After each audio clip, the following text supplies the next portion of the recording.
আসসালামু আলাইকুম বন্ধুরা, আমি ভালো আছি, আশা করি আপনারাও ভালো আছেন। আজকে আমি চলে এসেছি আমার মায়ের বাড়ি, মানে বাপের বাড়ি চলে এসে বাপের বাড়ির পিছনে থাকা খেতে চলে এসেছি আমি আর আমার ছেলে। এই তো দেখতে পাচ্ছেন, উঠাই না বাবা, এগুলো উঠাবো না। তো ক্ষেত থেকে আজকে আমি ক্ষেত থেকে আজকে আমি এগুলো আছে রসুনের পাতা আর পেঁয়াজের পাতা। হ্যাঁ বন্ধুরা, হ্যাঁ রসুনের পাতা। এই তো দেখো পেঁয়াজের পাতা, এগুলো কত সুন্দর সুন্দর পাতা। তো আমি রসুনের পাতা তুলবো কটা আর পেঁয়াজের পাতাও তুলবো। আর এখান থেকে আমি আলুর শাক তুলবো। এই তো দেখতে পাচ্ছেন আলুর শাক।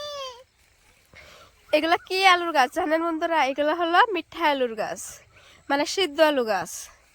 তো এগুলার শাক দিয়ে আজকে আমি মাছ রান্না করবো। বন্ধুরা আমি শাক তুলবো আর আপনারা দেখেন আমি কিভাবে শাক উড়াই। দেখেন কত সুন্দর শাক হয়েছে, দেখেন পিঠা আলু গাছ এগুলো। এই যে কমলা ডুগাগুলো আছে, এই ডুগাগুলো উঠাবো আমি। হ্যাঁ, আমি আর আমার ছোট ছেলে চলে এসেছি দুইজনে মিলে। এই তো দেখতে পাচ্ছেন, এই যে এইগুলো যে দেখতে পাচ্ছেন, এগুলো রান্না করলে অনেক মজা লাগে, মানে খুবই স্বাদ লাগে বন্ধুরা। হ্যাঁ, এই তো। আর এই তো দেখতে পাচ্ছেন এই শাকগুলো খাইতে অনেক ভালো লাগে। ভাজাগুলো যে এত ভালো লাগে, অনেক মজা লাগে।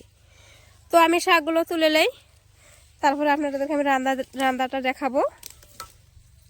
তো দেখেন বন্ধুরা, আমি এই তো পেঁয়াজের পাতা উঠাইলাম আর আলুর পাতা উঠাইলাম, মানে আলুর শাক।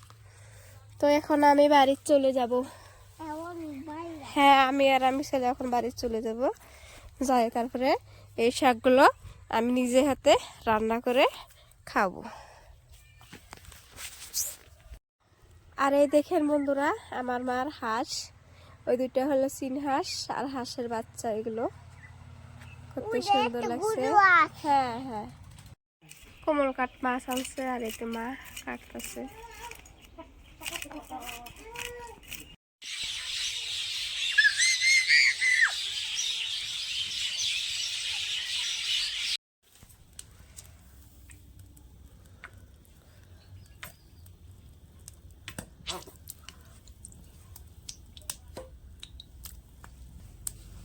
পেঁয়াজের পাতা দিয়ে আজকে আমি সোমবার দিব।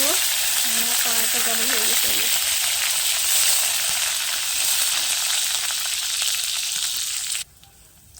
জলটা নিয়ে গেল, আবার ধরে গেল। তো এখন আমি মাছ ঢেলে দেব।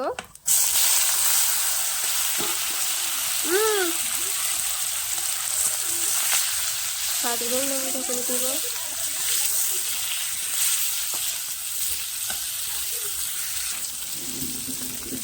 পানি দিয়ে দিলাম পরিমাণ মতো।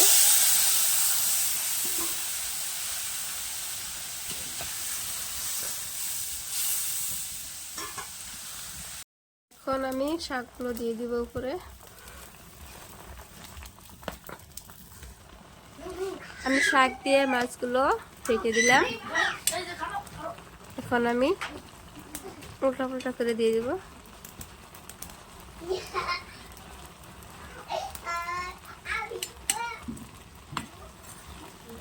মাছগুলো দেখাবো নাকি বন্ধুরা?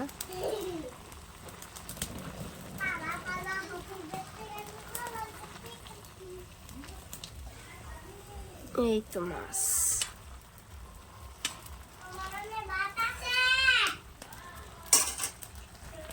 শাক দিয়ে মাছ রান্না করা হয়ে গেছে, এখন আমি নামিয়ে নিব।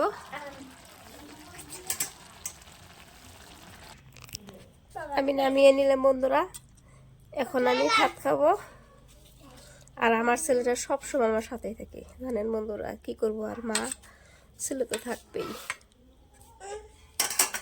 তো এখন আমি ভাত খেয়ে নিব।